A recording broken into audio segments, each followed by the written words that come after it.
ආයිබෝවන් හැමෝටම මට ගොඩක් කාලෙකින් වීඩියෝ එකක් ගේන්න බැරි වුණා අධ්‍යාපන කටයුතුත් එක්ක නිරත වෙලා හිටපු නිසා. ඉතින් දැන් ගොඩක් දෙනෙක් අහන ප්‍රශ්නයක් තියෙනවා මේ අක්කේ මට ටිකක් කේන්ති යනවා. එතකොට මම මොකද්ද කරන්න ඕන? කේන්ති ගිය වෙලාවකට මගේ ගොඩක් වැඩ මග හැරෙනවා. එහෙම නැත්නම් මට ඒක කියන්නේ කොහොමද මම පාලනය කරගන්නේ කියලා.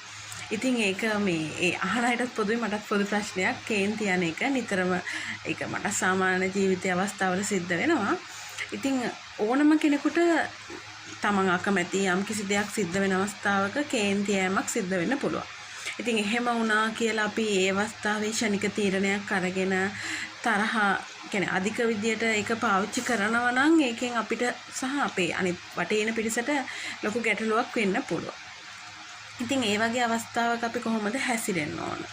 කොහොමද අපේ කේන්ති අපි පාලනය කරගන්නේ? එහෙම නැත්නම් ඒක මගහැරගන්නේ කොහොමද කියන එක එක එක්කෙනාට අනුව වෙනස් වෙන්න පුළුවන්. දැන් සමහර අය කේන්ති ගියාම කතා කරන්නේ නැහැ.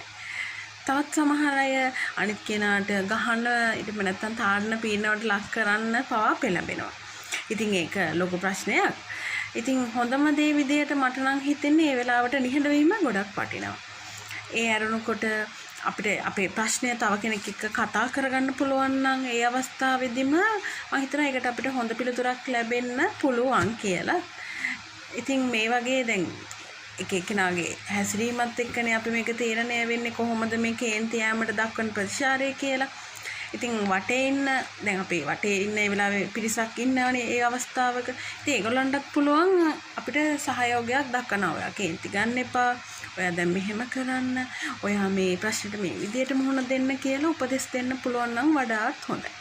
තව ක්‍රමයක් මම අහලා තියෙනවා 1 ඉඳලා 10ට ගණන් කරන්න කියලා කේන්ති ගියොත්.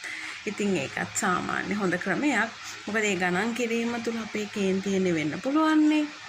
ඉතින් මගේ අදහස නම් නිතරම ජීවිතේ භාවනා ක්‍රමයකට වගේ යොමු වෙනවා නම් ඒ වගේ අයට මං හිතන්නේ කේන්ති යන එක ඉවසන්න පුළුවන් විදිය ගොඩක් වැඩි කියලා. ඉතින් මෙතෙන්ට හොඳම විසඳුම විදියට අපිට තෝරගන්න පුළුවන් ඉවසීම.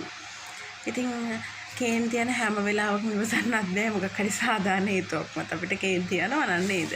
එහෙම කියලා හැබැයි කේන්ති කියලාත් ඒක අපි ගොඩාක් ලොකු විදියට ගත්තොත් එතනත් ලොකු ප්‍රශ්නයක් වෙනවානේ.